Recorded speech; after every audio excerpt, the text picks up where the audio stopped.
नमस्ते।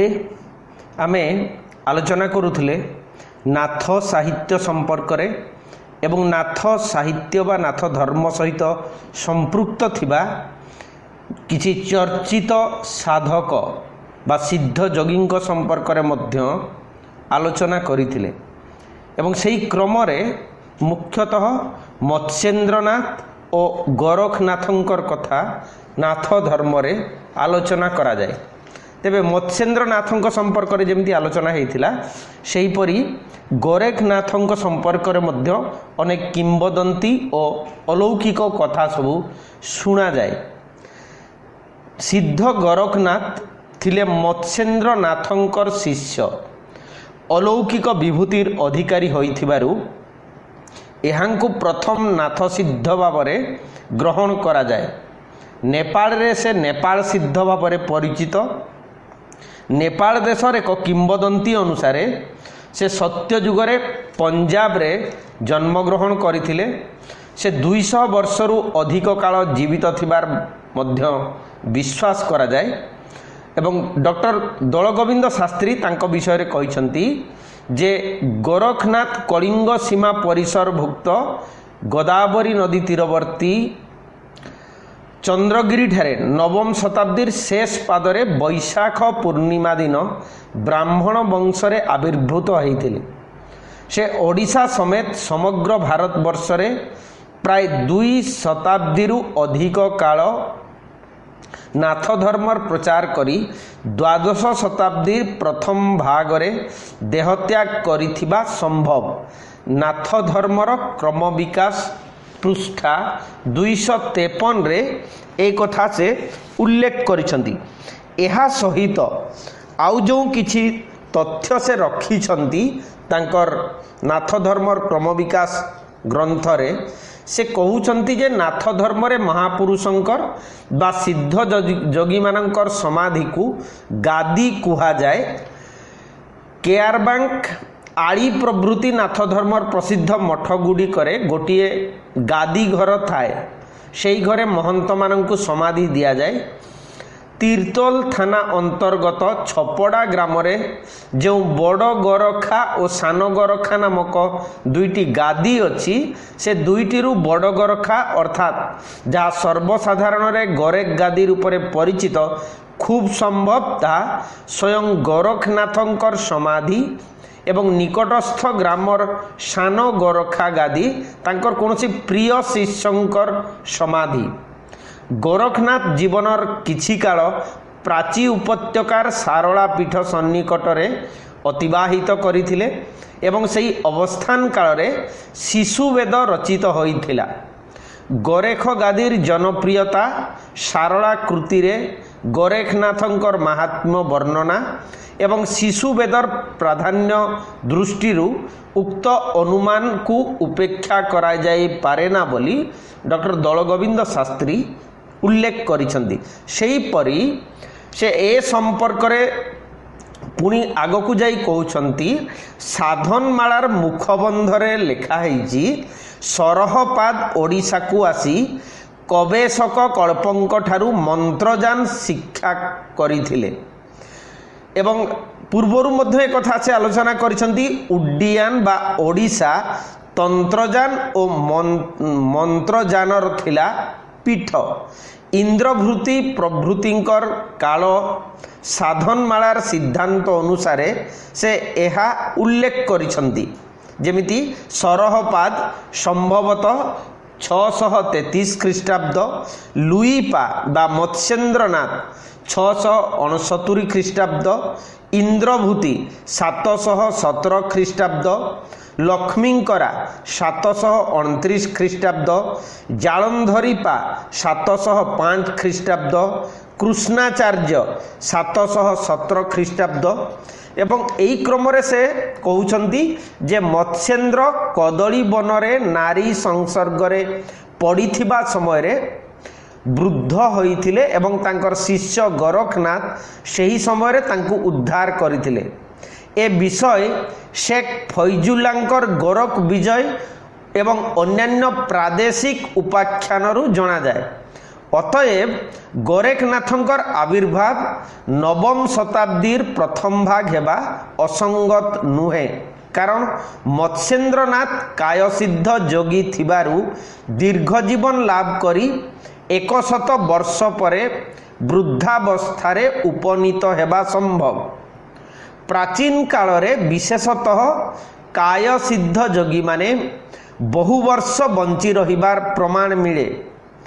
लीलासुक बिल्लमंगल प्राय 4 शताब्दी काल जीवित थिबार जनश्रुति अछि। गोरक्षनाथ एवं मत्स्येन्द्रनाथ असाधारण यौगिक सिद्धि प्राप्त कायसिद्ध महापुरुष थिले। सेमानंकर पक्षरे एकाधिक शताब्दी बंची रहिबार संभावना को उपेक्षा करा जाई पारे ना। एणु ए दुई महापुरुषंकर जीवन काल संपर्क रे ऐतिहासिक समय और घटना गुड़िक अविश्वास्य नुहे। भारतेर साधक प्रथम खंडरे 35 पृष्ठारे त्रैलंग स्वामी 150 वर्ष एवं सप्तम खंडरे नंगा बाबा 250 वर्ष बंची रही उल्लेख देखा जाए। नंगा बाबा 1961 ख्रीष्टाब्द रे पुरी रे देह रक्षा करिथिले बोली उल्लेख रही। गोरखनाथंकर जन्मदिन संपर्क रे ए पर्यंत कोनोसी गवेषक किछि मात्र सूचना पाई नथिले। संप्रति विठ्ठलर राजा जगीश्वर मठर महंत पीर चंद्रनाथ जोगींकर प्रकाशित और जोगी नरहरिनाथ शास्त्री कृत नाथ निर्वाण व्याख्यायुक्त सिद्ध सिद्धांत पद्धति ग्रंथरे बैशाखी पूर्णिमा तिथि गोरख जयंती बा गोरखनाथंकर जन्म दिवस रूपे उल्लेख करिसंती। कटक जिल्लार केन्द्रापड़ा थाना अंतर्गत राजनगर डेराबी स्थित अरण्य रे एक भग्न शिव मंदिर देखा जाए। शिवंकर नाम उमाकांतेश्वर, शिव मूर्ति अर्धनारीश्वर मूर्ति। ताहा निकटरे मत्स्येन्द्रनाथंकर पद्मपाणी अवलोकितेश्वर मूर्ति मध्य पूजित हेउछंती। एही मूर्तिर दुई पार्श्वरे जो शिलालेखटी देखा जाए ताहा कुटिल लिपि रे उत्कीर्ण। से लिपिर समय आनुमानिक अष्टम नवम शताब्दी, अर्थात सेते बेले को मत्स्येन्द्रनाथ बुद्धदेवंकर अवतार रूपे पूजा पाइलेनी।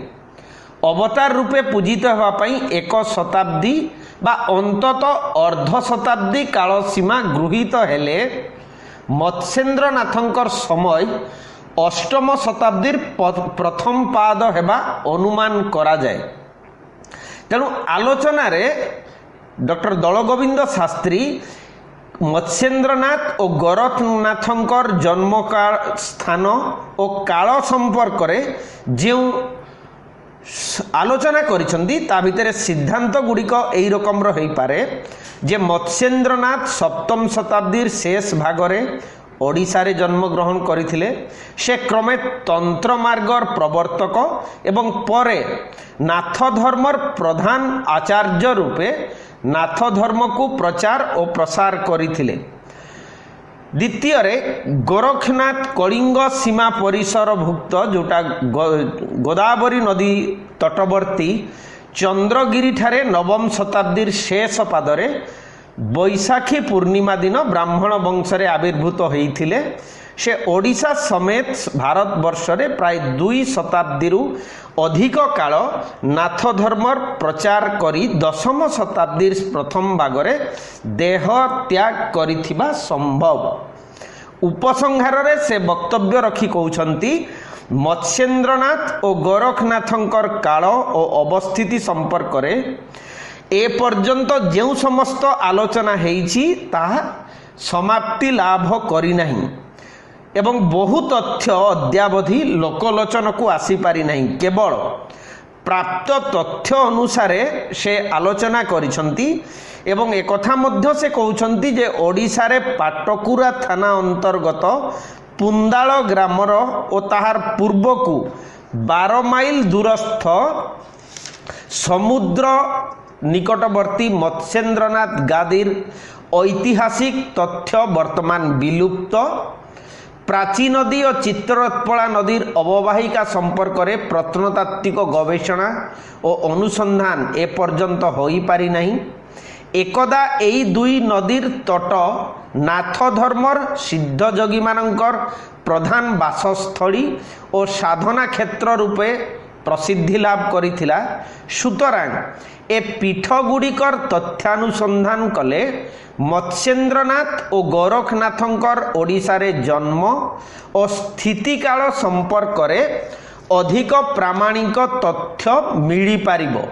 तथापि तांकर दृढ़ मत जे मत्स्येन्द्रनाथ और गोरखनाथंकर जन्मस्थान और काल संभवतः ओडिशारे एवं अष्टम नवम शताब्दी मध्य ही संघटित होइथिबो।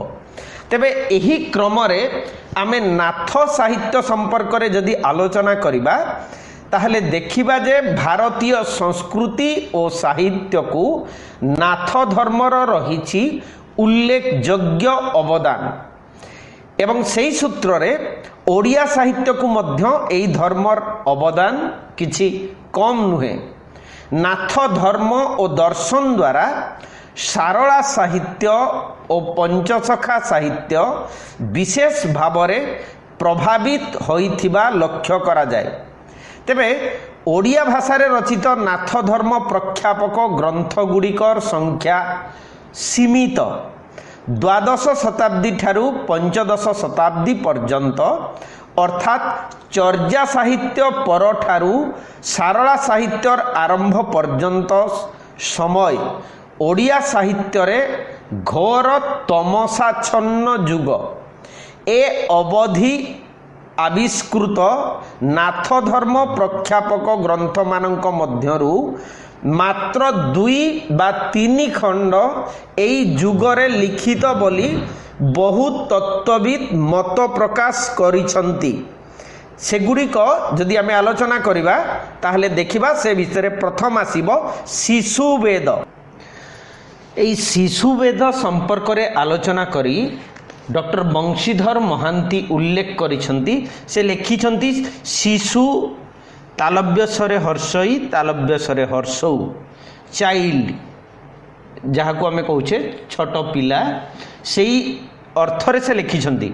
किंतु परवर्ती समय आलोचक माने से शिशु वेद को दंतस्वरे हर्षई मूर्धन्यस्वरे हर्षौ वेदर बा शिशु वेदर नाम रे नामित करिसंती।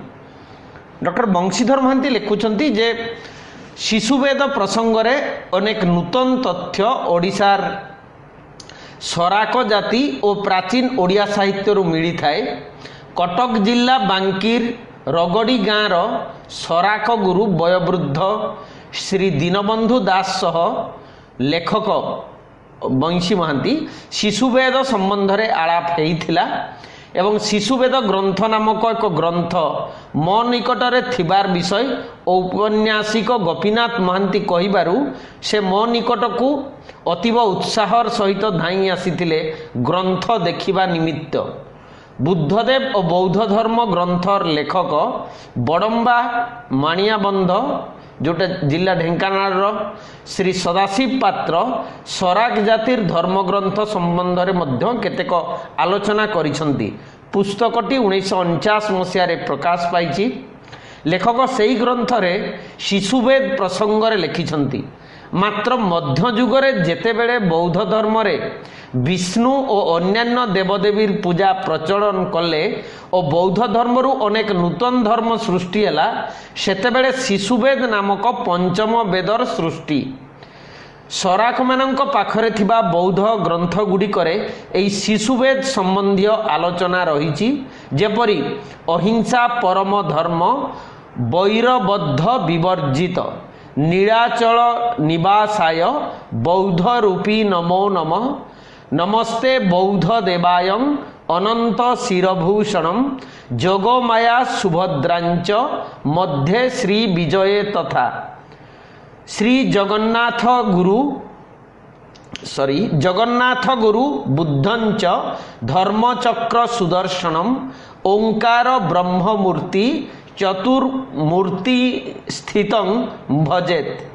बांकीर जनैक सराक श्री दीनबंधु दास को पचारिबारे से कहिले जे परंपरा क्रमे से माने शुणी आसुचंती जे शिशुवेद ग्रंथ सेमानंकर मूल बा प्रधान ग्रंथ किंतु कोनोसीटारे से ग्रंथर संधान मिलू नाही किंतु सेमाने हजि जाइथिबा शिशुवेद ग्रंथर केतेक श्लोक मने रखिछंती तांकु सेही शिशुवेदरु केतेक आवृत्ति करिबाकू कहिबारु से महाशय निम्न कथा आवृत्ति कले तार भाषा अशुद्ध और विकृत संस्कृत भाषा बोली डॉक्टर बंशी महांती उल्लेख करिछंती।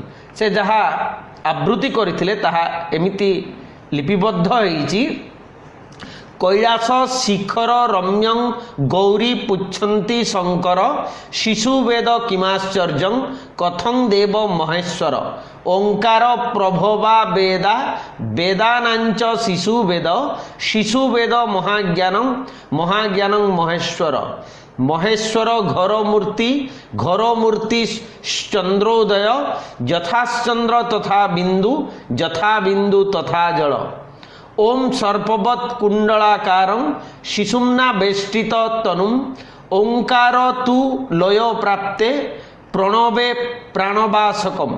पुनि से बोलिले अहिंसा परमो धर्म शिशु वेदांतर्गत श्रुतिणांसार ज्ञान शिशुवेद परमहंस बौद्धा पिधामो। यज्ञोपवीत धारण करिबा समय से माने शिशुवेद अध्यायन आदित्य गोत्र श्रीमान प्रभृति पाठ करिबार मध्य कहिले। जाति चारि बाड़ और चारि वेदर चारि बाड़ किंतु समस्ते शिशुवेद आश्रित बा शिशुवेदी अटंती बोली से प्रतिपादन करने लगिले। शिशुवेदर महात्म्य नहीं ओडिया रे गोटिए पद बोलिले शिशुवेद परे रत्न सिंहासन चारि वेद चारि द्वारे। मोट उपरे तांकर सहित आलोचनारू जनागला जे सेमाने होउछंती ओडिशार बौद्ध संप्रदायर अवशेष। सेमानंकर प्रधान धर्म ग्रंथ हेउची शिशुवेद जहार केतेक पद सेमानंकर मने अछि किंतु उक्त वेद ग्रंथ आउ मिलू नाही। तेबे एई शिशुवेद संपर्क रे जो तथ्य आलोचना करा हेइची सेठी कुहा हेइची जे जो जोगभित्तिक नाथ धर्मर प्रथम ग्रंथ होउची शिशुवेद। এই शिशुवेद नामटी यथार्थ नुहे बोली डॉक्टर दलगोविंद शास्त्री मध्य मने करिसंती एवं से कहउछंती जे यार प्रकृत नाम शिशु दंतसरे हर्षई मूर्धन्यसरे हर्षौ वेद हेबा संगत कारण सुषुम्ना शब्द ही कालक्रमे लिपिकारंकर अज्ञतारु शिशुरे तालव्यसरे हर्षई तालव्यसरे हर्षौरे परिणत होइछि। तेणु ताहा होउछि नाथ धर्मर प्राचीन जगशास्त्र एवं ताहा अवलुप्ति घटिछि। सेही क्रम से कहउछंती ओडिया साहित्यर गवेषक लेखक आलोचक वर्ग सारला साहित्यर पूर्ववर्ती प्राचीन ओडिया साहित्यर नमूना हिसाब रे शिशुवेदर नाम उल्लेख करिछंती। डॉक्टर मायाधर मानसिंह मध्य हिस्टोरी ऑफ ओरिया लिटरेचर रे शिशुवेद प्रसंग रे आलोचना करी उल्लेख करिछंती जे Shishuveda is a remarkable production in more ways than one सोइबाइट in content it is linguistically the last lingering echo of the Buddhist अपभ्रंश compositions of the 7th 9th माने सप्तम रु नवम centuries that we have already discussed. This Shishuveda is the unmistakably visible link between that अपभ्रंश and the modern Oriya of Sarala Das or Markanda Das. History of Oriya Literature by Dr. Mayadhar Mansingh, Sahitya Academy, New Delhi, page 33. तेणु सेही क्रम जदि आमे कहिबा सुषुम्ना नाडीर सहयोगरे नाथ जोगरे नाथ सिद्ध जोगी माने जोग साधन करिथांती। एई जोग साधन तत्व तथा प्रणाली जो शास्त्र निर्देश करे ताहा सुषुम्ना वेद बा शिशु वेद। सुषुम्ना शब्दटी कालक्रमे लिपिकारंकर असावधानता बा अज्ञता वशत शिशुरे परिणत हो जाइछि। अतएव यार प्रकृत बनान दंतसरे हर्षई मूर्धन्यसरे हर्षौ वेद हेबा अधिक जुक्ति सिद्ध एवं व्याकरण सम्मत। मात्र 25 गोटी श्लोकर समाहार रे ग्रंथटिर कलेबर पुष्ट प्रथमे गोटिए श्लोक और परे तार गद्य रूप एही क्रमरे ग्रंथटी सज्जित। उदाहरण स्वरूप सर्वचलई न चलई एक न पसई न पुरई न रहई से अहनिशी बरसई न तिंतई जे से जे खड़रे हाणिले न छिड़ई से जे। अर्थात अर्थ शब्द गुरु चरणे पुछिले पाइबा से रूपे बाहर अचल शून्य रही मेरुर भितरे से जे निरंजन अखंडित शून्यटी से दुईंकर रूपरेख नहीं बाहरे चक्षु भितरे निरंजन सुना परा चक्षु रहिले याहाकू निस्वती जग कही। एथिरे समाधि परम शून्य निरंजन परम जीव निरंजन समाधि रवींद्र ओडियाणी निस्वती जग समाधि अलेख निरंजन समाधि अमना गमन समाधि गगन समाधि शून्य प्रमाण समाधि सहज जोग समाधि इत्यादि समाधि जोग संपर्क रे वर्णना कराई। एथिरे गोरखनाथंकर वचनिका बेस रूपकात्मक भंगी रे वर्णित होईछि। यथा मन भलारे पवन भलाता तुले भाव जाई मूल कमल सकती कुंडली सलखी चापिले पक्षे निमन्नम बलाई। अर्थात कुंडली को काल सर्प बोली पवन कुटी गुही जहारे काम गईठी चापी बसिब पवन इयणा पियणारे खंजिले एहाकू रविचंद्र ओडियाणी बोली। सेहीपरि गुरुदेव कहते मन ज्योतिरे रहिले पवन स्थिर हुए पवन स्थिर हेले बिंदु कठिन हुए और काया सिद्धि लाभ करे। मन रूपक इंद्रिय को आयत्त कले सबु आयत्त हो जाए। मनीषर पिंड पांच महाभूतरे निर्मित जेतेबेले पिंडर मृत्यु हुए सेतेबेले क्षिति अप तेज मरुत और आकाश पंचभूत सहित मिसी जाए। सेतेबेले सद्गुरुंकर कृपालाभ करी अखंड निराकार शून्य पुरुष को दर्शन करी हुए। यह ही निस्वती जग समाधि। एई शिशुवेद ग्रंथरे कवित्वर छटा नहीं रूपकात्मक शैली रे पिंड ब्रह्मांड तत्व को अति सुंदर भाव वर्णना करा जाइछि। जेपरि येन्हेक बका न हलई नीर तेन्हे मन पवन करी थीर बग मछ नीरे सम करी जान तेबे से पिंड को परचे प्रमाण। अर्थात बग जैसे मन माछ जैसे पवन नीर जैसे बिंदुटी मन पवन को लय कले बग माछ ही अचल हुईटी एहाकू सहज समाधि कही। मनर एकाग्रता उपरे मध्य गुरुत्व दिया जाइछि। जेपरि मन मरईत पलबई प्राण मन चंचल होइले न लभई ज्ञान मन इंद्री प्रकृति लभई ताहा सुखे सिद्धि चढ़ई ब्रह्म सृष्टि विहरई सुखे।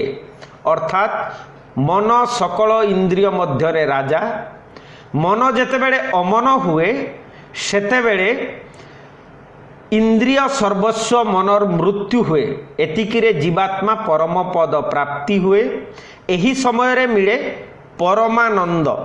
तेबे एही शिशुवेदर गद्य शैली संपर्क रे आलोचना करी मानसिंह मध्य कहिसंती it undoubtedly belongs to the same category as the temple inscription of 12th 13th centuries. There is no doubt that this is the earliest literary prose in Oriya. तेबे डॉक्टर बंशीधर महांती मध्य प्रथमे प्रबंध माध्यम रे और परे तांको संदर्भ रे शिशुवेद संपर्क रे आलोकपात करिसंती। डॉक्टर दलगोविंद शास्त्री मध्य से कहउछंती जे शिशुवेद भारत भ्रमण प्रबंध रे कृष्णचंद्र साहू मध्य सही कथाटी को समर्थन करिसंती। तेबे से जेउ समय जहाँ उपादान संग्रह करि पारिछंती ताहाकु आधार करी आलोचना करिछंती। तेणु लेखारे परिवर्तन परिवर्धन संयोजन और संशोधन ए सबु हेइची। तेणु एई जो शिशुवेदर तथ्य संपर्क रे जहाँ आलोचना हेइची गोटिए कथा स्पष्ट जे यार भणितारू यार रचयिता गोरखनाथ बोली जना जाए। गोरखनाथंकर समय ख्रीष्टीय 10th रु 12th शताब्दी हेइतिबारू केही केही गवेषक शिशुवेद को एही समयर रचना भावरे ग्रहण करिसंती। डॉक्टर बंशीधर महांती मतरे यह ख्रीष्टीय 14th शताब्दी रचना एवं एहाकू रचना करी कई परवर्ती कालीन नाथ सिद्ध यार महत्व वृद्धि करने उद्देश्य रे एथिरे गोरखनाथंकर नाम जोग करिथाई पारंती। ओडिशार नाथ संप्रदाय और नाथ साहित्य ग्रंथर 213 पृष्ठारे से यह उल्लेख करिसंती। सेहीपरि तार भाषा और विशेषतः गद्यांशर भाषा यहाकू सारला जुगर पूर्व रचना भावरे प्रमाणित करने निमंते समर्थ नुहे। एही दृष्टिरू यहाकू पंचसखा जुग बा षोडश शताब्दी ग्रंथ भावरे ग्रहण करिबा अधिक युक्तियुक्त हेबो बोली सुरेंद्र महाराणा तांकर ओडिया साहित्यर इतिहास पुस्तक रे उल्लेख करिसंती। सारला दासंक द्वारा शिशुवेद पदटी अनेकत्र व्यवहार हेइथिबारु यह प्राक सारला जुगर रचना भावरे अनेक समालोचक ग्रहण करिबारे आग्रही। किंतु सारला दास शिशुवेद को केतेक स्थल रे शिशु मुना वेद और अजपा वेद भावरे मध्य नामित करिसंती। एहा एक पारिभाषिक पद जहाँ सन्थ साहित्यर हठ जग साधनार नाद ब्रह्म अनाहत ध्वनि महाब्रह्म ज्ञान आदि अर्थरे व्यवहृत होता है। तेणु एही पदटी सारला दासंक द्वारा केतेबेले एक स्वतंत्र विद्यार नाम हिसाब रे बा केतेबेले पूर्वोक्त अर्थरे व्यवहृत मात्र 25 गोटी पद विशिष्ट नवाविष्कृत नाथ धर्मर प्रधान ग्रंथ हिसाब रे गृहीत शिशुवेद पाई व्यवहृत नुहे। ए संबंध रे डॉक्टर नटवर सामंतरायंकर ओडिया साहित्य रे स्वर परिवर्तन पुस्तक रे स्थानित शिशुवेदर स्वरूप उद्घाटन परंपरा रे शिशुवेद और शिशुवेद अध्ययन जो आलोचना हेइची ताहा मध्य अति उपादेय। एवं तार भाषा संपर्क रे जदि हमें देखिबा शिशुवेदर भाषा प्रसंग रे आलोचना करिसंती जे एही ग्रंथटीर जेहेतु जोग और ज्ञान भित्तिक तेणु एथिरे चर्या गीतिकार जो छाई आलुअर आलो अंधारे संध्या भाषा परी रूपकर प्रयोग अधिक हेइची। एहार भाषा चर्जा गीतिकार भाषा ठारू ओडिया भाषार खूब निकटवर्ती। अनेक स्थल रे खांटी ओडिया शब्द परी शब्द और पदर विन्यास करा जाइछि। एथिरे ओडिया भाषा रे व्यवहृत शब्द क्रिया विभक्ति सर्वनाम काल और कारक इत्यादि मध्य व्यवहार हेछि। संख्यावाचक शब्द हिसाब रे जहाँ व्यवहृत हेछि सेगुड़िक होछि एक एकई दुई शपथ षड छड़ बेनी पंच तीन इत्यादि। क्रियावाचक जो शब्द होछि बोइले जानई करई जानी मरिबे जानिबे देई बुझिब शुभई नुहई पशिले बोइलु बढ़ई तुटई कले थिला थाइला ओइला हुओ बढ़ई बोली शुणिला पारई छेदिले देखन्ते जाई भासंती चापिले बसिब खंजिले पीबा हुई होई जियाइले सिझई संभाई चिंतई बंदिले कर अटई अच्छी उइले झरई भाबी छाड़ई फुटई देले हलई हाणन्ते उदे कले घेनई बरसई भेटई प्रकाशई धरई मरई सरई भणई हईअछि खाइला पुछि पलबई लभई बिहरई आणई धरे होए रसिबे बखाणी बड़ई लेख खा इत्यादि व्यवहार होइछि। सेहीपरि प्रत्यययुक्त टी प्रत्ययर व्यवहार जेमिति जाईटी आईटी पवनटी ज्ञानटी बासटी पारईटिकी पारईटी पुरटी पाईटी। सर्वनाम पद मुही से ता मोर ताहाकू सेहु जाहा जाहाकू सर्व समस्ते आदि। विभक्ति हिसाब रे प्रथमा विभक्ति रे ए टी आउ टीए, द्वितीय विभक्ति रे कु की कु, पंचमी विभक्ति रे रु, षष्ठी विभक्ति रे र, सप्तमी विभक्ति रे ए। उपमावाचक शब्द तेमंत तेन्हे तेसने जेसने जेन्हेक जेसन येसनेक इत्यादि। एवं जो प्राचीन ओडिया शब्द तार मध्य व्यवहार हेछि जेमिति तुले गंठी सिद्ध सळखी गोईठी परचे निचल थए जेझा ठाब गरुआ येक येहा माछ लय बग झिमी झिमी जुजेष्टि केबण थीर उदयगिरी साहास्त्र विश्वास धुनी घरे पिछड़ा ढांकुणी पुता मनुआ लेउटी पानी बारव्रत इत्यादि। यार गद्य शैली रे आमे जदि देखिबा प्राचीन ओडिया गद्य शैली और वाक्य गठन प्रणाली हेउछि शिशुवेदर शैली।